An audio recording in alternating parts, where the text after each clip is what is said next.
Bueno, el día de hoy les traigo, vamos a hablar sobre modelamiento de amenazas y también vamos a hablar sobre CWE, algo que es muy importante tener en consideración y conocer también, todo este ecosistema nuevo que puede ser para algunos y reforzar contenidos para otros quizás.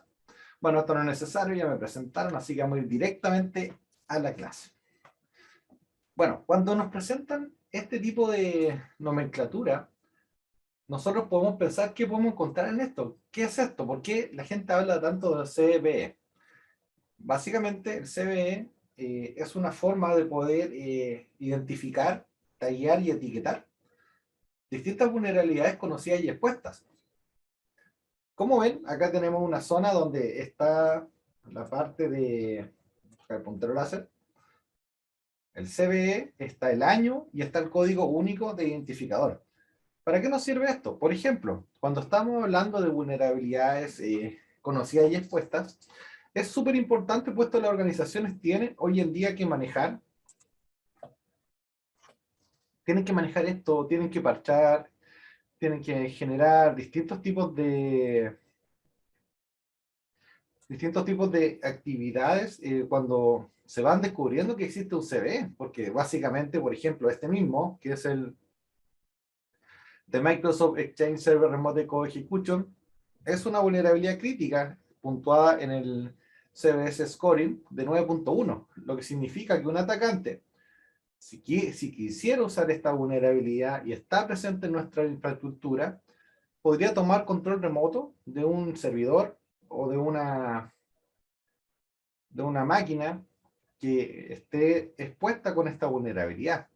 Entonces, como nosotros como profesionales de seguridad nos interesa conocer de qué va esto, para qué sirve. De hecho, las organizaciones que están más reguladas, por ejemplo, en el sector financiero, tienen que declarar las vulnerabilidades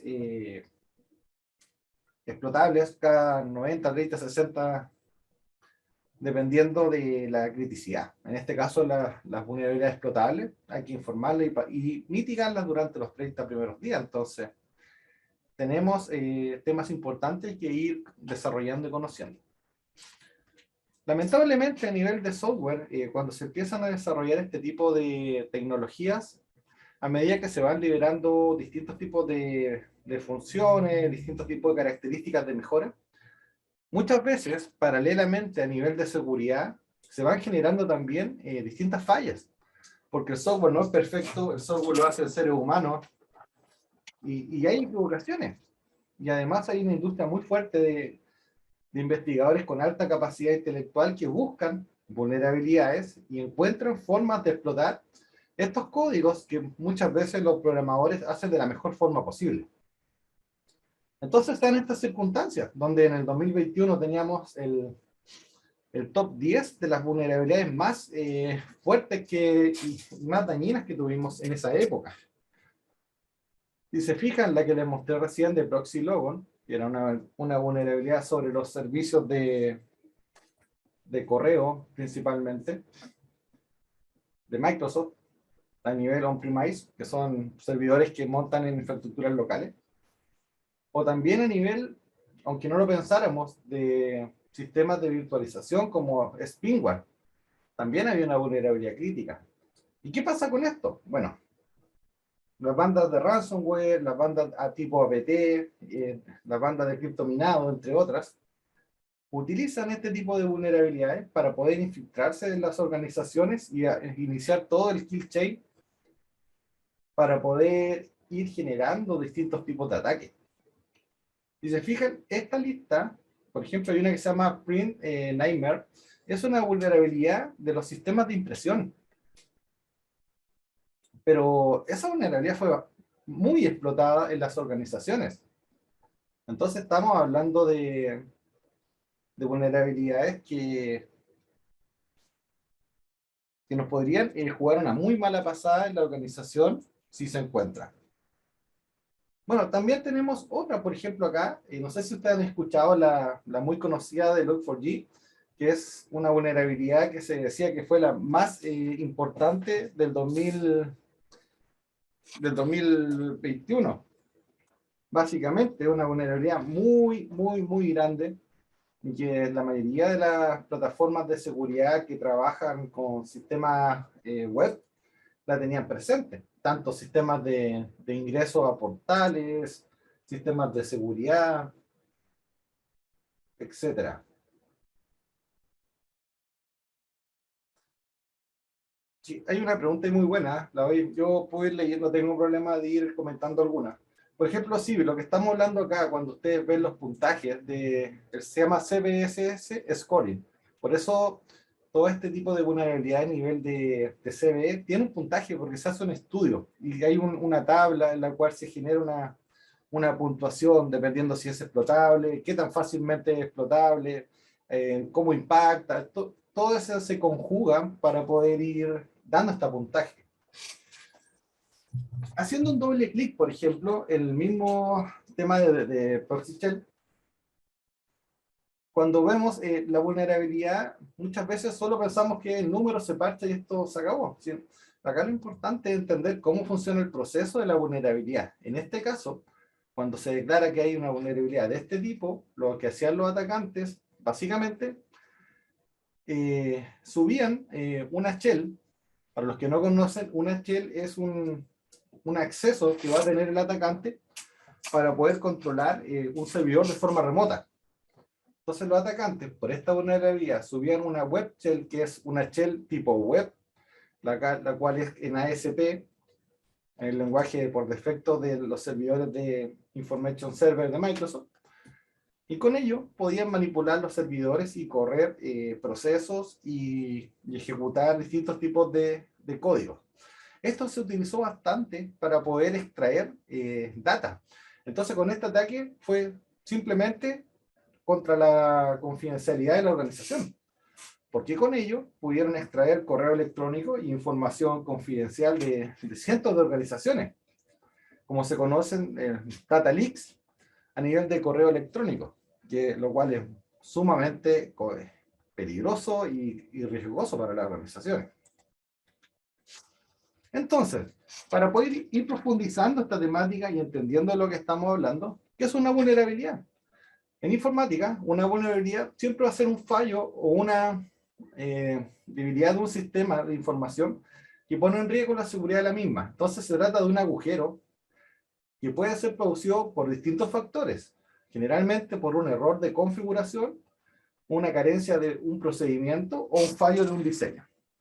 Entonces cuando hablamos de vulnerabilidad, es básicamente esto lo que estamos viendo.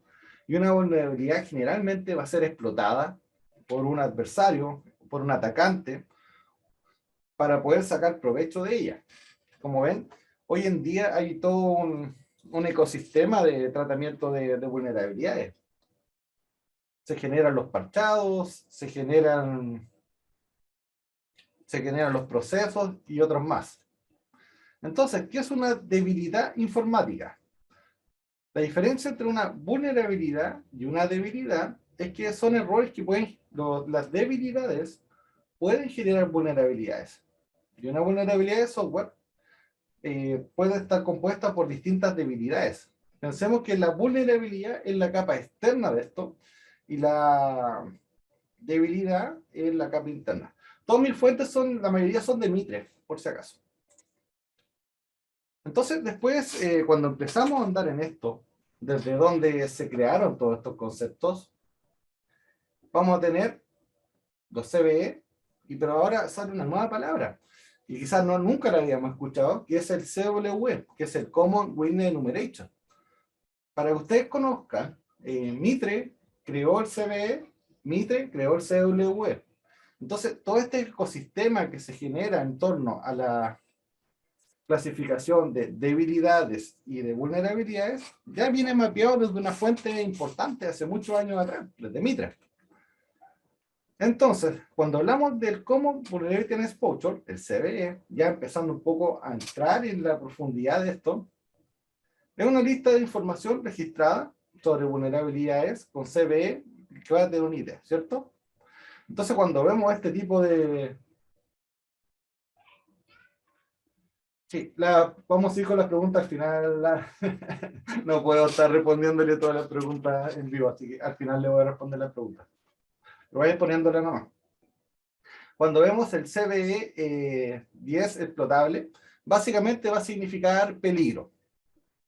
Es eso, CVE 10, peligro, como recordamos en este antigua capítulo de la vecindad del Chavo. Entonces, como les mencionaba, vamos a tener el CVE, vamos a tener el año, vamos a tener el ID, y con ello vamos a poder tener un número único identificable y que no va a poder ser repetido. Eso va a ser el código único, va a ser como una suerte del root de la vulnerabilidad. Entonces, las vulnerabilidades nosotros las podemos encontrar por miles. Generalmente en la página de CVE de mitre.org, Mitre es una organización sin fines de lucro,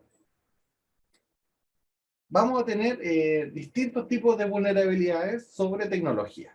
Entonces, estas vulnerabilidades van a representar las problemáticas que les comentaba que van a tener hoy en día las organizaciones. Por ejemplo, cuando vemos acá la lista de vulnerabilidades en torno a distintos sistemas Microsoft, algunas van a tener severidad crítica, otras van a tener estos temas que son si la vulnerabilidad es pública, si es explotable y el tipo de explotación de la cual puede ser víctima. Entonces acá vamos a tener distintos tipos de columnas para poder identificar esto y las cuales nos van a dar luces importantes porque, por ejemplo, casos reales, si mi organización tiene 5.000 vulnerabilidades y tengo un equipo de 3 personas que trabajan en informática, probablemente no tengo ninguna posibilidad de parchar las 5.000 vulnerabilidades. Ninguna, ni siquiera ni procedimental ni humana. Entonces, por eso, nosotros cuando vemos cuál es la severidad, nos podemos ir a priorizar con cuáles partimos. Generalmente, cuando son del tipo RCE, Remote Command Execution, son vulnerabilidades críticas que debiésemos abordar. Entonces, ¿cómo se genera todo este ecosistema del cual estamos hablando?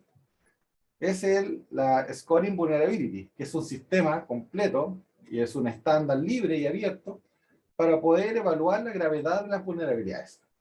Entonces se trata de asignar la gravedad de una vulnerabilidad y permite a los responsables priorizar la respuesta también. Porque esto va a ser mucho más fácil si lo buscamos de una forma sencilla. Por ejemplo, acá se ve la pantalla, ¿cierto? Ahí, Manuel, ¿me puedes corroborar? ¿En el chat? Sí, perfecto. Por ejemplo, acá tenemos en vivo la calculadora que nos ofrece el MIS para poder hacer este trabajo. Vamos a tener un vector de ataque. Por ejemplo, ¿qué es un vector de ataque? Cuando empezamos a hacer este trabajo tenemos que pensar, si viene desde una red o cualquiera, puede ser interna o externa, si tiene que estar dentro de la misma red, dentro de la red LAN, con un computador que esté al lado, dentro, o una proximidad muy cercana, como ven acá también les estoy dando el nivel de detalle. Si es una explotación a nivel local, en la cual tiene que estar dentro de la máquina, o si tiene que ser físico, básicamente que tiene que conectar un pendrive para poder hacer la ejecución. Por ejemplo, imaginemos que hacemos con network. Después, el tipo de ataque, ¿es complejo, alto, o es bajo? No, básicamente es complejo porque es desde la red, entonces tengo que hacer distintos patrones y distintas tácticas para poder llegar. ¿Requiere privilegios? Generalmente las vulnerabilidades que son con puntaje más alto no requieren muchos privilegios porque son vulnerabilidades que pueden ser explotadas desde cualquier parte de la red. Entonces, por eso muchas veces va subiendo el puntaje. Entonces acá le ponemos que requiere privilegios bajos. ¿Requiere interacción del usuario? Acá hay 2 puntos. Las vulnerabilidades tienen todas oportunidades. O se ejecutan desde un punto de la red, o el usuario tiene que darle el doble clic. Si pensamos en eso, cuando el usuario tiene que darle el doble clic, básicamente puedes hacer una suerte de spear phishing con spear phishing attachment, por ejemplo, donde la víctima va a tener que hacer clic para que esto funcione. Pero cuando no tiene que tener interacción el usuario, el atacante puede generar una explotación sin que la víctima lo sepa. Entonces después tenemos otro, básicamente, si acá los recursos van a ser utilizados solamente dentro de, con los mismos privilegios sin la autorización. Y después tenemos el impacto, donde vamos a tener la confidencialidad. ¿Qué tanto va a impactar la confidencialidad de la organización? Por ejemplo, este pudiese ser alto, la integridad pudiese ser bajo, porque acá el ataque no es para romper la integridad de la información que está dentro. Y la disponibilidad también podría ser bajo, porque este ataque no está pensado en romper el servicio, sino extraer información. Después vienen otros tipos de métricas, que son las extemporales. Por ejemplo, la explotación, la madurez de este código. Podría ser con una prueba de concepto, con un display funcional, por ejemplo. El nivel de remediación, acá estamos hablando ya cómo lo arreglamos. Mientras más difícil es, probablemente la vulnerabilidad va a ser más crítica, porque si no hay un fix, no está definido, va a ser distinto que haya un official fix de Microsoft, o que haya un temporary fix que básicamente que lo pueda arreglar alguna persona con algún cambio de registro u otro. Si no hay un workaround, o si no está disponible, básicamente. Por ejemplo, no está disponible. Y después a nivel del reporte de la confianza, no tenemos información sobre esto. Entonces, como ven, acá, a medida que vamos avanzando, esto va creciendo y nos va dando el puntaje, que era lo que preguntaba hace unos minutos atrás Gladys Parra. Entonces, esta es la calculadora, así se calculan las métricas.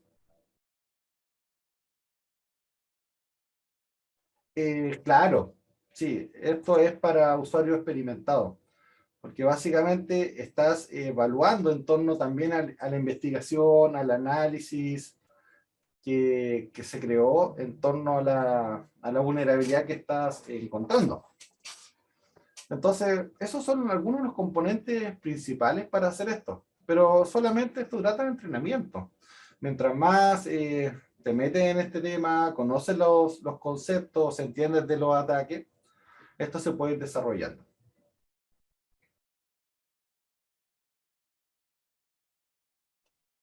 Entonces después vamos a tener, estábamos en Temporal Score Metrics,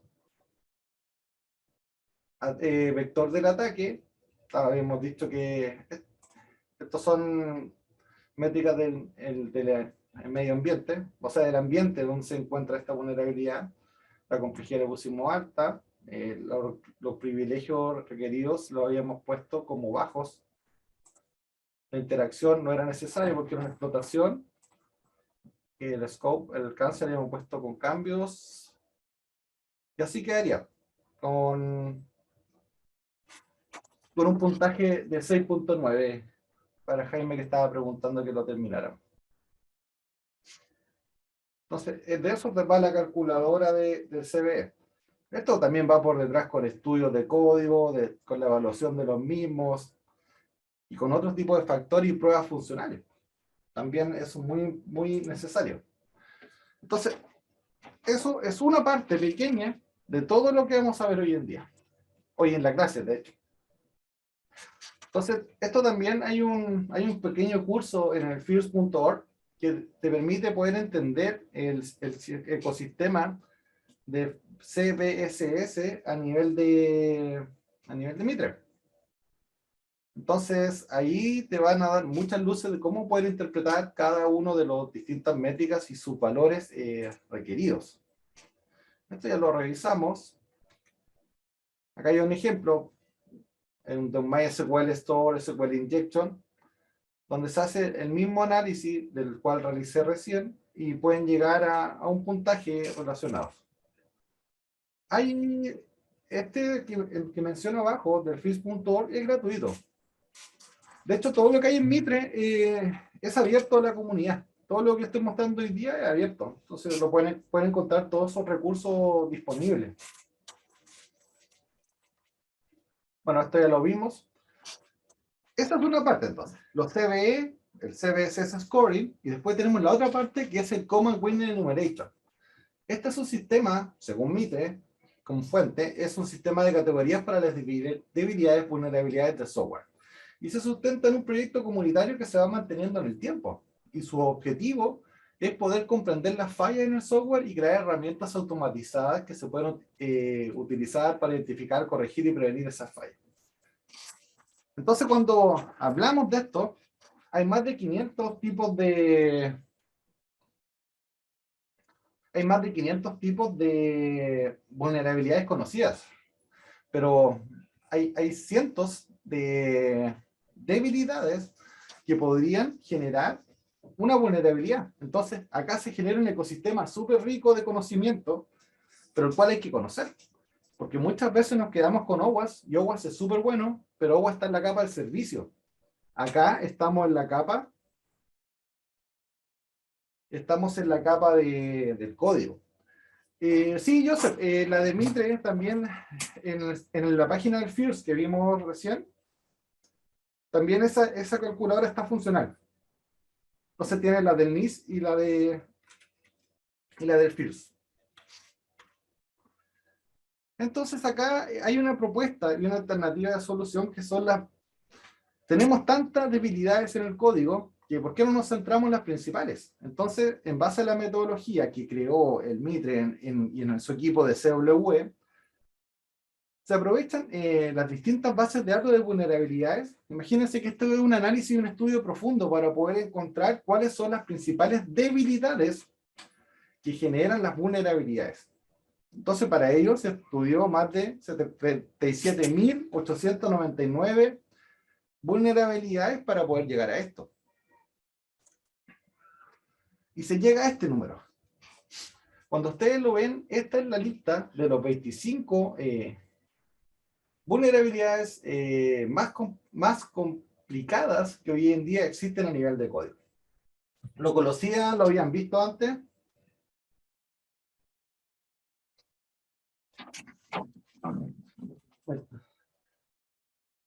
Ya, perfecto.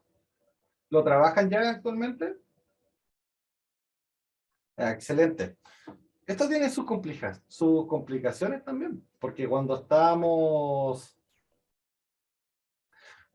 trabajando con esto y generamos, por ejemplo, análisis de código estático, pueden salir muchísimos tipos de errores. Ahí va a depender mucho la plataforma que utilicemos para poder trabajar estas temáticas. Si mezclamos, por ejemplo, esto, le sumamos también, le podríamos sumar también el tema de OWASP, le podemos sumar lo que es privativo también de las distintas tecnologías. Podríamos llegar a listas gigantescas como la que voy a mostrarle ahora. Un segundito.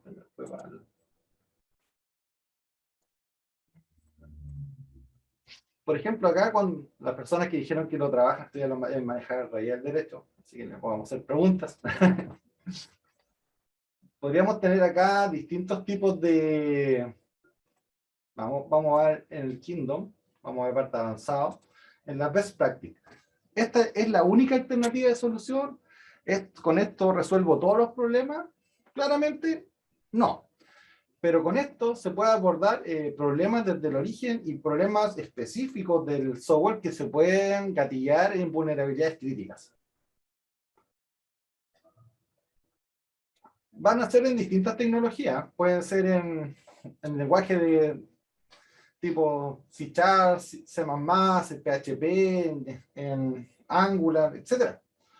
Va a depender mucho de ¿cómo se podría decir? De lo que ustedes manejen.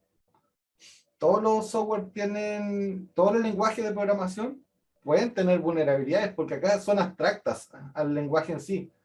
Son en forma a la sintaxis, a las mejores prácticas del lenguaje que está propuesto. Entonces puede estar en cualquier tipo de lenguaje.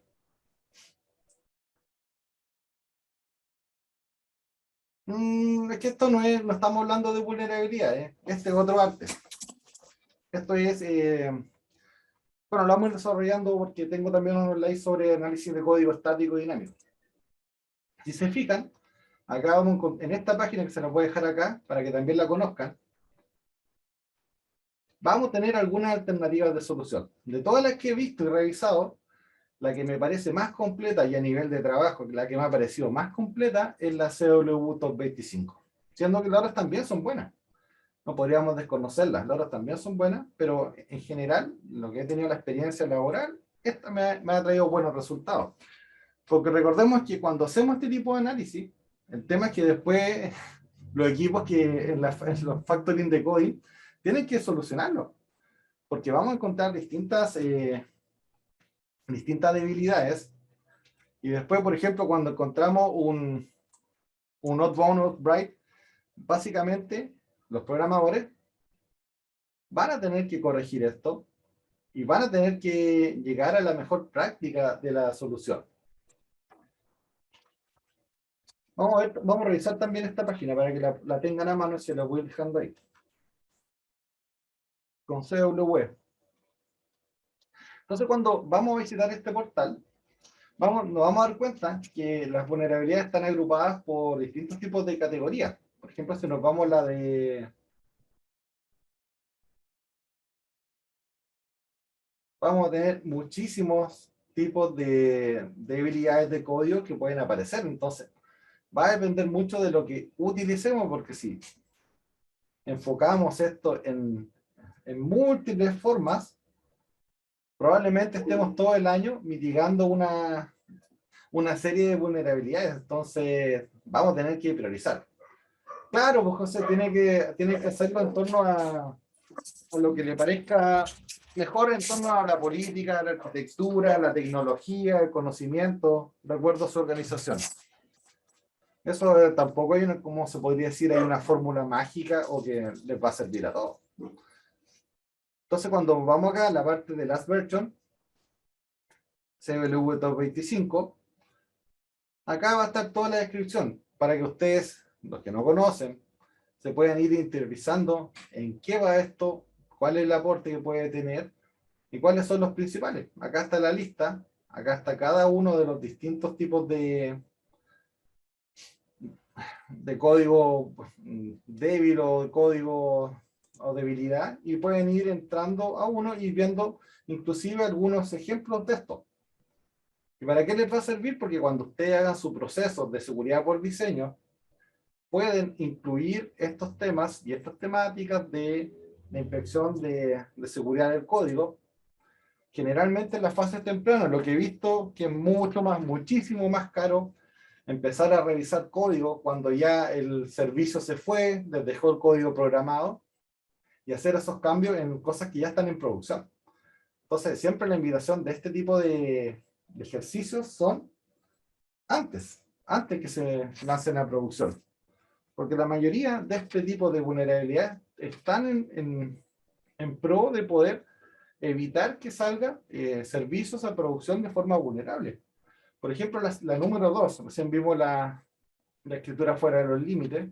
La número 2, el cross-site scripting, que también está dentro de los WASP Top 10, acá también se repite. Y acá le agregan los tres tipos y las tres variantes. Cuando es reflejado a través de una solicitud HTTP, cuando está almacenado dentro de algún componente del sitio que hace que se gatille cuando se invoca, o si está basado en el DOM y se invoca mediante una ejecución de JavaScript o entre otros. Entonces, con esto podemos ir priorizando cuáles vamos a atender también. Después también tenemos la inyección de SQL, lo cual va a ser un comportamiento que puede tener el sitio y nos puede generar distintos tipos de data leaks en torno a configuración incorrecta para comandos de SQL. Entonces, ahí salen temas como la abstracción y otros. Y también incluso en otras capas que no son de software, salen como los firewall de bases de datos. Entonces, con esto vamos pensando que vamos a tener distintos tipos de problemáticas que vamos a tener que ir abordando a medida que vamos descubriendo que a nivel de código vamos a tener muchos temas. Validación de entrada incorrecta. ¿Qué podría pasar? Bueno, las personas que trabajan en pentesting saben que con la validación de entrada incorrecta, en vez de que el formulario solo pueda aceptar letra y número, también podría aceptar código. Entonces, con ello, se podrían generar distintos tipos de interacciones de forma peligrosa para constituir algunos ataques u otros. lectura fuera de límites también puede ser, y esto podría generar un desbordamiento de buffer y haciendo que la aplicación genere un fallo en memoria, se caiga o también habilite un tipo de ataque. Entonces, esos son algunos. Solamente recorriendo la lista de los 25 podríamos estar horas y horas, porque cada uno va a tener su distinta criticidad. Bueno, esto siempre digo como broma a los colegas que me gustaría tener esa polera y la encuentro genial. Bueno, esa es una parte. Después tenemos otra, mira, ya hemos mencionado CVE, CWE, pero ahora tenemos otro ecosistema que se llama el Common Attack Pattern Enumeration and Classification. Esta es la base del MitraTac, que es básicamente poder identificar los distintos tipos de amenazas que van a existir y que van a explotar estas debilidades. Estoy buscando la página, un segundito. Vamos a dejarle acá la página y no sé qué compartió Carlos. Ojalá que sea algo benigno. Bueno, cuando vemos este portal, que es otra iniciativa de Mitre, con esto nos vamos a dar cuenta que vamos a tener distintos tipos de dominio cuando empecemos a hacer un modelamiento de ataque. Porque vamos a tener que ver si es a nivel de software, a nivel de hardware, si es a nivel de comunicación, si es a nivel de la cadena de suministro, si es a nivel de ingeniería social o de seguridad física. Entonces, si se fijan, acá van a ver más de 513 tipos de ataques. Nosotros generalmente estamos acostumbrados al phishing para arriba y para abajo, pero con esto vemos que hay más de 513 tipos de ataques que se pudiesen realizar sobre software. Entonces, acá ya empieza toda la generación de valor y la idea que pudiésemos manejar, ¿cierto? Es bastante importante. El salto 25 es símil, es lo mismo. Entonces acá vamos a ver ataques comunes como por ejemplo el man in the middle, la fuerza bruta, la interceptación de mensajes, el abuso de los privilegios, el flooding para hacer ataques de negación de servicio, la inyección de parámetros dentro del código o dentro de distintos argumentos. Y así vamos viendo muchísimos más. Entonces, si se fijan, este tema es bastante profundo y hay que dedicarle el tiempo suficiente para poder ir viendo. Sí, mira, yo por ejemplo he tenido buena experiencia con Fortify, pero también un colega de ustedes mencionó arriba, Fortify es bueno. También un colega de ustedes mencionó más arriba uno que es open source y que tiene una versión pagada que es SonarQube.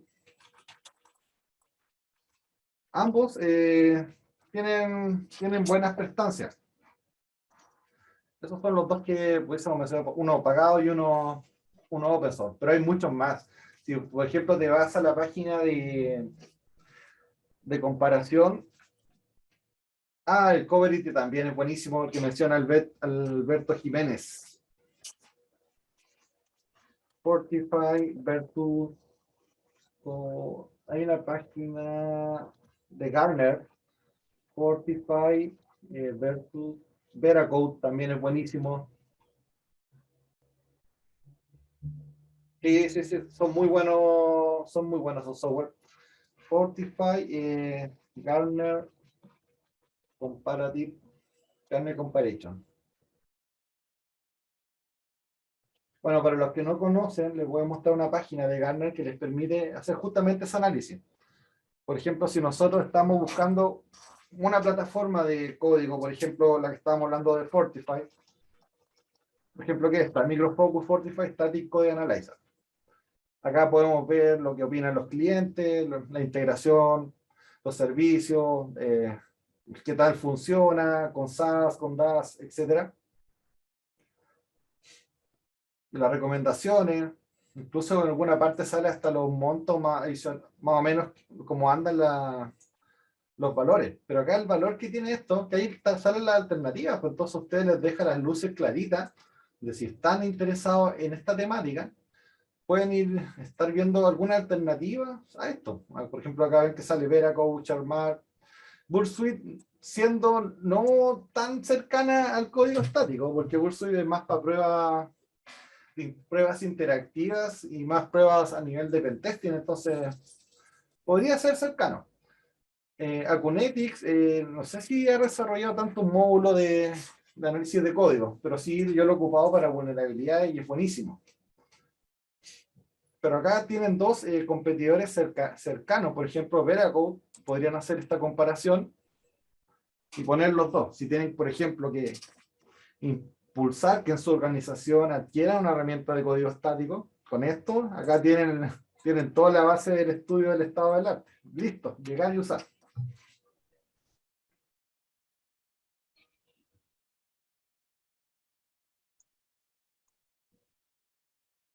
Entonces, como vamos viendo, este mundo de modelar al adversario, de trabajar con las debilidades, se va expandiendo cada vez más. Entonces se podría hacer muy complejo de llevar. Pero hay alternativas. Por ejemplo, acá también se evidencia lo que es un ataque tipo fuzzing o condición de carrera o inyección de código. Y ustedes lo pueden revisar en ese portal y ir encontrando lo que ustedes encuentran mejor. Pero acá viene un punto importante. También ustedes pueden hacer un modelamiento mucho más de alto nivel, utilizando, por supuesto, el KPEG, el CW como base, entendiendo que vamos a tener esta pirámide, donde va a estar el CVE arriba, el CW en medio y el KPEG abajo, básicamente con un sentido bien profundo. La amenaza va a estar abajo, después va a estar la debilidad y después va a estar la vulnerabilidad, porque la vulnerabilidad es la capa expuesta, es la capa externa. Entonces, piensen que sin la debilidad, la vulnerabilidad no existiría. Sin la falla del código, la vulnerabilidad no existiría. Si el código fuera infalible y fuera blindado y no tuviera errores, no estaríamos hablando de vulnerabilidades de software. Pero como eso no es así, y como para llegar a una vulnerabilidad tenemos que haber tenido una amenaza que explota una debilidad, este es el ecosistema y vamos a tener vulnerabilidades para rato. Salvo que en un futuro el Machine Learning empiece a hacer código casi perfecto, lo cual es muy poco probable que suceda. Después vamos a tener distintos tipos de herramientas. Vamos a tener analizadores de código estático, que van a recorrer el código, van a buscar errores de sintaxis, de programación. Dinámicos, que van a ejecutar las piezas de código y van a buscar los distintos tipos de fallas que puede tener. Y una, no sé si es tan nuevo, pero no es tan conocido como los dos anteriores, que son las pruebas SAS. Vamos a tener las pruebas interactivas, que van a sumar características, también pueden ser manuales o automáticas, como lo usaría un usuario. Entonces, vamos a tener distintos tipos de pruebas en distintos tipos de temporalidades, lo cual cada iteración con esto, claramente, en el Code Factory lo va a hacer más caro. Las técnicas de ofuscación de código. Pero, ¿en qué sentido, Luis? Vale. En general, el software que se realiza a nivel comercial podría ir con empaquetado, con Packer, para poder darle ofuscación o poder darle seguridad. Pero si lo estás pensando desde el punto de vista de un ataque, no, pues acá estamos en otro carril. Acá estamos dentro de un área que desarrolla software y está generando mejores prácticas para poder desarrollar mejor software. En tu punto, el atacante, claro, pues, también va a ofuscar código, va a generar distintos tipos de complejidad para poder evitar que descubran que es un ataque. Eso sí, sí lo vamos a ver. Eso lo vamos a mencionar más cuando veamos el tema de Mitre. Ya vamos a llegar ahí. Vamos bien con la hora. Bueno, vamos a ir adelantando porque si no, esto es básicamente, retomando la idea, vamos a tener distintos tipos de métodos que también se liberan a nivel de Middle Corporation. Casi todo lo que estamos hablando va dentro de un ecosistema para trabajarlo. Entonces, los cibercriminales siempre van a poder acceder a una red, pero con si empezamos a tomar estas características, probablemente vamos a poner muchas más barreras, puesto nuestro código ya va a ir de forma segura antes de que salga a producción, que son de los problemas comunes que hacemos. Entonces acá vamos a tener distintos tipos de consejos de dónde poder enfocarnos, como la lista de los 25 priorizados, porque como ven, hay más de 500 familias de errores de código. El propósito de CWE lo pueden ocupar de forma gratuita, está la lista publicada, la pueden trabajar, es completamente libre de uso. También el CAPEC, que también, como les mencioné, es una lista de métodos, de códigos comunes y de explotación. Entonces, como ya teníamos este ecosistema de los CVE, de los CWE, de CAPEX, se empezó a crear todo un ecosistema. Pero antes de llegar a la parte de Mitre, me gustaría también comentarles que no es lo único lo que estamos viendo acá. Porque también, desde el punto de vista de OWASP, se creó el proyecto del Top 10. Entonces acá también tenemos otro enfoque más al cual darle a los distintos tipos de productos de software. Generalmente, y lo que yo he visto y ocupo en la forma de trabajo, yo cuando trabajo con OWASP, OWASP tiene distintos tipos de proyectos. El Top 10 es uno de todos los que tiene muchos más. Entonces, por ejemplo, cuando yo pido un pentesting, yo me enfoco en poder buscar los errores comunes a nivel de código, a nivel de servicio. Porque a nivel de debilidad de código, ya previamente los trabajé con el CWE Top 25. Pero a nivel de servicio, cuando ya es un servicio y ya es un riesgo tecnológico, ahí entra a jugar el Top 10, donde vamos a tener distintos tipos también de riesgos. Estos son los 10 riesgos principales, no siendo exclusivos ni los últimos, ni los únicos. Pero esto también es muy usado en el mundo. Entonces también es algo que debiésemos entrar dentro de esta juguera de trabajo que tenemos. Si se fijan, Injection también lo tiene el CWE Top 25. Acá suman pérdida de autentificación, que eso ya va más en la capa del servicio. Después suman la exposición de datos sensibles, que también va en la capa del servicio, como por ejemplo cuando se genera una mala configuración y se expone una base de datos completa de usuario. Entidades externas de XML, eso ya tiene que ver también con el servicio. Pérdida de control de acceso, tiene que ver cómo protegemos la autentificación del servicio. La configuración incorrecta, este es un riesgo genérico que puede aplicar a cualquier tecnología. Si se fijan, todos estos riesgos que estamos viendo son abiertos, genéricos para cualquier tecnología, no son específicos para uno. Como se dicen, son agnósticos. Cross-site scripting, que también lo tiene dentro de los primeros en Top 25. Después tenemos deserialización insegura. Después tenemos el uso de componentes vulnerables. Entonces acá también entra el CVE en el A9. Después tenemos registro y monitoreo suficiente. Y esta es la configuración completa, donde la que se lleva la mayoría de los puntos es la A6, que son las configuraciones de seguridad, ¿cómo se podría decir, valga la redundancia, más seriadas. Entonces esto también tiene su sistema de puntuación, las cuales van con distintos niveles de gravedad, y cuando recibimos un informe de pentesting con vulnerabilidad explotable de alto nivel basado en el OWASP, también es importante. ¿Para qué me sirve esto? Lo puedo enfocar a nivel de código estático. Sí, hay herramientas que también tienen cobertura con el OWASP Top 10. Yo personalmente lo utilizo más en los pentesting, más pensando en el riesgo de la tecnología y del servicio.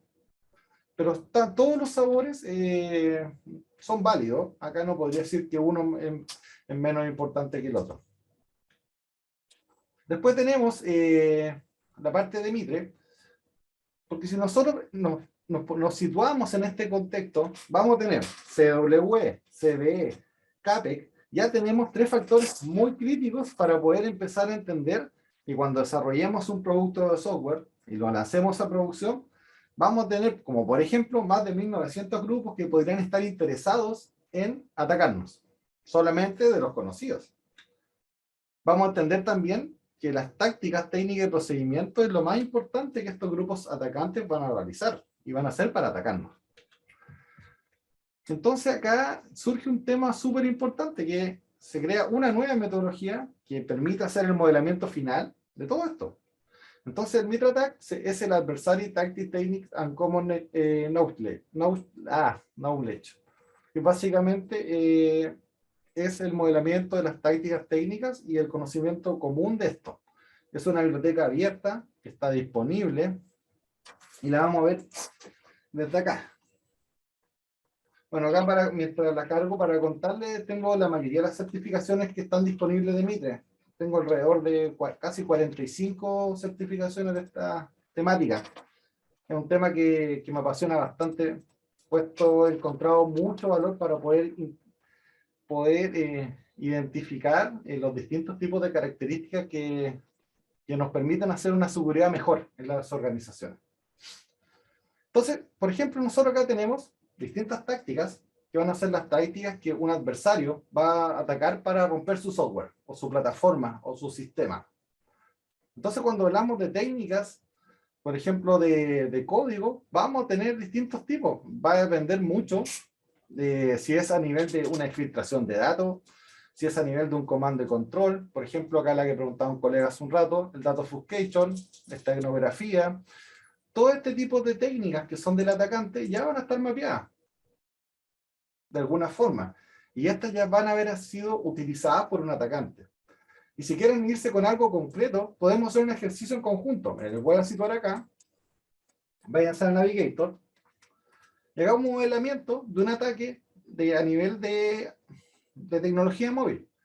Por ejemplo, acá cuando dice Create New Layer, nos podemos ir a la parte mobile. Y acá en la parte mobile vamos a tener las tácticas. Acceso inicial, que es cuando parte el ataque. Ejecución, persistencia, escalado privilegio, evasión de la defensa, si es que hubiera. Generalmente en la tecnología móvil no hay mucha, no hay mucha seguridad. Acceso a las credenciales, descubrimiento, movimiento lateral, colección, comando y control, exfiltración, etc. Entonces acá van a existir distintos tipos de compromisos que se van a realizar en la tecnología móvil también. Nosotros si vemos esto en la biblioteca, antes de irnos para acá, nos podemos ir a la parte de la matriz, vamos a la parte mobile, y acá vamos a tener la descripción de todos, y vamos a tener tanto ataques para Android como para iOS. Por ejemplo, si somos programadores de iOS, podemos ir para acá y ver qué tipo de ataques se pueden estar hoy día configurando para la tecnología que realizo. O si somos Android, vemos que se habilitan algunos más, por los permisos y un poco por la abertura que tiene también Android para trabajar. Entonces, aquí hay cosas interesantes. Hay técnicas de impacto finales, como por ejemplo, remoción de las cuentas, el control de las llamadas, la encriptación de los datos. Podría ser una suerte de ransomware para teléfono, manipulación de los datos, generar tráfico desde la víctima a lugares de un ataque, por ejemplo, y ese control del SMS, ese podría ser interesante. Por ejemplo, acá dice que cuando dentro de un elemento del ataque pensemos que le tomaron esta plataforma, los adversarios pueden eliminar o alterar o enviar mensajes sin la autorización del usuario. Y esto podría usarse para usar mensajes, propagar malware o varios efectos. Entonces, no sería para nada agradable que con la plataforma que creamos a nivel de Android, los atacantes lo utilizaran para esto. Entonces, esto se ha utilizado en campañas. Acá abajo ustedes podrían ver algunos procedimientos que han utilizado algunos software maliciosos que sí existen para Android y podrían ir haciendo distintos tipos de modelamiento en torno a la amenaza. Entonces, por ejemplo, acá Nubis es un Android malware que se usa para el ciberespionaje, para robar en temas conocidos como troyanos bancarios. Entonces nosotros acá podríamos ir al Attack Navigator y podríamos tener mapeado el ataque que se va a realizar sobre nuestros teléfonos Android, y que como ya lo ha estado realizando una banda criminal que se dedica a esto. Entonces, si se fijan, tiene acceso a las llamadas, al control de los mensajes, encriptación de los datos, captura de audio, localización, tracking, captura de pantalla, entre otras. Y corre dentro de una máquina virtual que ellos con el mismo software levanta. Entonces, este tipo de análisis son lo que se llama modelamiento del adversario con MitraTac. Para llegar a esto, tenemos que dar la vuelta completa, desde lo que les expliqué al inicio, desde el CW, el CB, el CAPE, para poder llegar a entender esto, que es la profundidad. Esta es la capa superior. Esto es como nosotros desde un alto nivel podemos modelar distintos tipos de ataques que se realizan en realidad, porque todo esto viene, todo lo que ven ustedes acá, son productos de que hubieron víctimas, hubieron investigación y hubieron publicación de ataques. Entonces, esto es absolutamente enfoco a la realidad y es lo que hoy día se está usando en lugares más avanzados para poder ir haciendo estos estudios y análisis de amenaza. Yo creo que si tienen algunas consultas, podríamos estar en unos 3 minutitos listos para realizarlo. Bueno, finalmente, para ir redondeando la idea, para que se queden con esta idea en esta liviana charla de 60 minutos, la táctica que va a tener el atacante va a representar siempre el porqué, la zona superior. Después vamos a tener las técnicas que van a ser el cómo el adversario va a realizar un ataque. Después vamos a tener las subtécnicas que va a ser cómo el atacante va a explotar esto a nivel de código. Y después vamos a tener los procedimientos, que es básicamente cómo el atacante va a hacer que esto pase. Y después tenemos los grupos, quién los va a querer atacar. Entonces, en el modelamiento del adversario es mucho más profundo que el mero hecho de poner cross-site scripting genérico. Acá estamos pensando que todo este tipo de técnicas van a ser utilizadas y explotadas en su contra. A nivel de software, nos permite también entender que van a existir distintas piezas de software del tipo malware que van a estar habilitadas para ellos a través de mitigación, que van a haber distintos tipos de formas también de arreglarlo, porque no solo me interesa saber el problema, como dicen los gerentes, muéstrenme la solución. Si lo vemos desde un alto nivel, vamos a tener esto. Vamos a tener los grupos adversarios, las técnicas, los software y las tácticas. Básicamente todo parte por un grupo adversario que quiere cumplir la táctica, que es el objetivo que se propuso con la organización. ¿Cómo podríamos usar esto? A nivel 1, por ejemplo, ustedes podrían mapear, si están dentro de alguna industria específica, y verificar cuáles son los riesgos principales que tienen, que podrían tener a nivel de ataques. Si ya están mucho más avanzados, podrían investigar distintos tipos de técnicas que se están utilizando hoy en día para atacar tecnología, por ejemplo, mobile, si es de su interés. Y a nivel ya maduro, básicamente para revisar cómo están sus procesos versus lo que podrían hoy día no estar y sí podrían estar identificando. Así que, bueno, eso era lo que tenía preparado para presentarles. Ya se cumplió el tiempo. Si tienen consultas, las leo o se las puedo responder con mucho grado. Gracias, Sebastián. Mientras la gente se anima, los conectados se animan a hacernos más preguntas, que ya respondiste bastante y te agradezco tu buena disposición. No, siempre. Sí, de todas maneras. Quería recordarles que todos estos contenidos se abordan en el diplomado en desarrollo de software seguro, donde Sebastián, junto al profesor Francisco Valenzuela, son codirectores de este programa, lo lideran. Entonces aquí, por eso los invito y que aprovechen la presencia de Sebastián de hacer todas sus consultas de este programa. Yo voy a dejar en el chat el enlace del programa para que lo puedan revisar. No sé si, Sebastián, ¿tienes algo que mencionar con respecto a este diplomado? Sí, diplomado? de seguro. Un segundito. Bueno, para los que estén interesados en profundizar estos conocimientos, les presento el programa del Diplomado en Desarrollo Seguro, en el cual juntamos a profesores especialistas en cada una de sus temáticas. Se parte con los fundamentos de la ingeniería en software para nivelar hacia arriba. Después, las metodologías para el desarrollo seguro, también el DevOps, el DevSecOps, entre otros. Después, talleres de análisis de identidades de código según Mitre, que trabajan conmigo. Y después, talleres de análisis de vulnerabilidades de código, donde a nivel de OWASP, donde se trabaja cada una de estas vulnerabilidades, de la 1 a la 10, en 2 ciclos. Y el broche de oro, que es el único diplomado en Latinoamérica, que tiene todos estos componentes juntos, que se llama el Seminario de Preparación para la Certificación de la CSSLP del ICC al cuadrado, con un profesor muy especialista y de los pocos certificados en Chile en esta temática. En el cuerpo académico tenemos al cojefe Francisco Valenzuela, y también está don Julio Briones, Diego Espíndola, que es experto en desarrollo de soluciones. Don Julio creo que es uno de los que tiene más certificaciones de Easy Council de Latinoamérica. Don Gonzalo Laguna, que es experto en programación y código de Microsoft. Don Belisario Martinich, que es un experto en mejores prácticas del gobierno TI. Don Cristian Rojas, que es el profesor certificado y que lidera la parte del curso con ICC al cuadrado. Y que les habla es que yo veo las partes más de modelamiento adversario y de ataque. Entonces, este es el diplomado. Si les interesa, pueden consultarlo y hacer las preguntas que necesitan. Muchas gracias. De todas maneras, una pregunta que siempre nos hacen, esta presentación está siendo grabada y posteriormente vamos a enviar el enlace y ahí también vamos a enviar los datos de este programa para que lo revisen y los datos también del equipo de admisión. Entonces, cualquier consulta que tengan sobre contenidos o sobre, no sé, proceso de admisión, los invito a hacernos todas las consultas para que puedan resolverlas. Sebastián, mira, Andrés Peña nos puso una consulta, nos dejó una consulta ahí.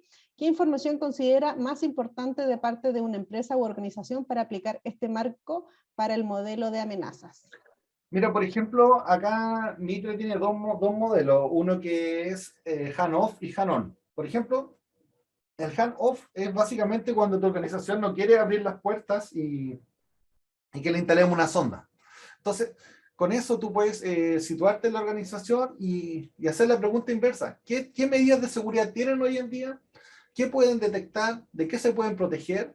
Y con eso tú haces un mapping entre lo que existe hoy en día versus la cantidad de ataques que están mapeados y conocidos y haces una suerte de gap análisis, en el cual te sitúas en el momento actual de la organización, el que generalmente es bajo.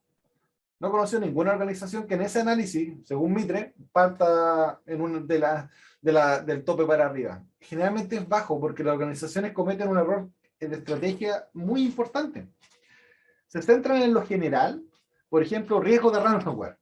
Pero si te vas en el doble clic, el riesgo de ransomware tiene a lo menos unas 7 u 8 etapas, las cuales tienen a lo menos 5 software y a lo menos unas 10 tácticas, o sea, técnicas relacionadas. Entonces, es muy difícil que con solo situarte en la parte final de un ataque vayas a controlar mejor la seguridad. Entonces, como eso pasa en las organizaciones, se centran en lo general, se pierden en el mar, porque esto es demasiado. Entonces, tienen que sentarse en lo específico y un análisis de hand-off solamente en base a distintas preguntas pudiese tener un enfoque de cómo están hoy en día. Perfecto. Ladis nos pregunta si este programa está más orientado más bien a computines. Creo que esa fue la mejor pregunta. Muchas no sé, ¿somos computines o no somos computines? O sea, cualquier persona que esté sentada frente a un computador es computín. Partamos por eso. Estos programas están centrados yo creo que se podría decir para ingenieros, de cualquier especialidad, porque van a hacer un recorrido por los fundamentos de la creación del desarrollo de software, para llegar a la parte final, que es hacer software seguro. Entonces, más que computines, yo diría para ingenieros relacionados con el tema y que les interesa esta temática, básicamente. Perfecto. Ahí Jaime también nos hacía una pregunta de si existen diplomados en ciberseguridad. Bueno, también tenemos otros programas de ciberseguridad donde también participa Sebastián, y aquí voy a dejar los enlaces. Voy a dejar el enlace en el chat. Ya me da esta vergüenza.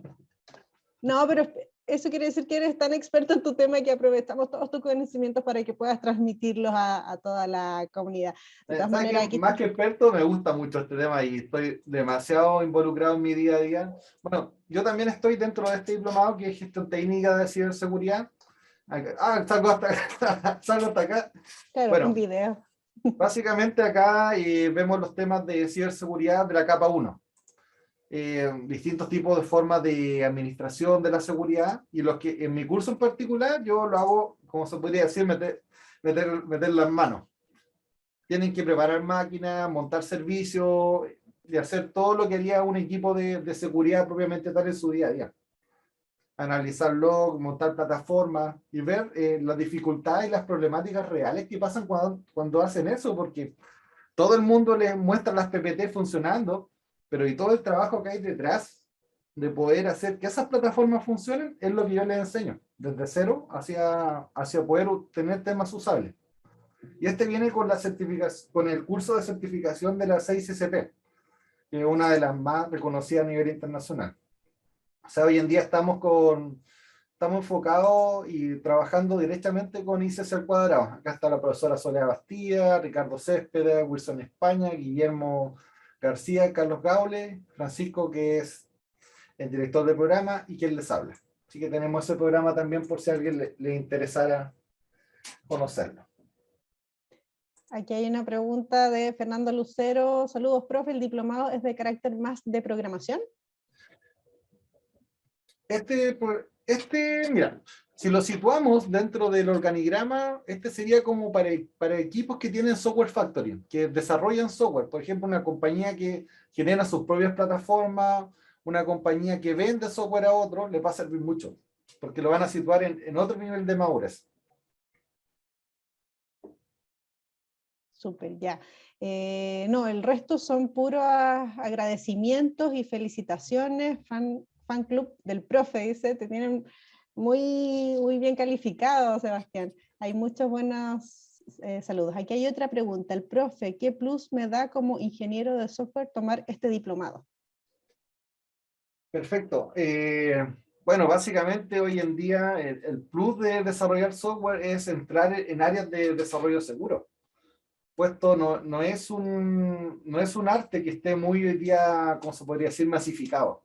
No hay, de hecho, yo tengo la oportunidad de ser jefatura en distintos lados, he sido jefatura y a nivel de currículum, de gente que tenga experiencia o que tenga estudio en esto, no hay mucho. Entonces es una apertura de mercado importante meterse también en los temas de seguridad y orientado al software. O sea, son oportunidades que se habilitan con esto. Y otra pregunta de Joseph en el tópico de DevSecOps, no sé si lo dije bien. ¿Cuáles son las herramientas que se usarán? Ya que la mayoría son pagadas. Claro, la mayoría son pagadas. Sí, en ese tópico en particular no es taller. Si se fijan, esos son los fundamentos del DevSecOps. Vamos a aprender la metodología y cómo poder planificar este tipo de interacciones.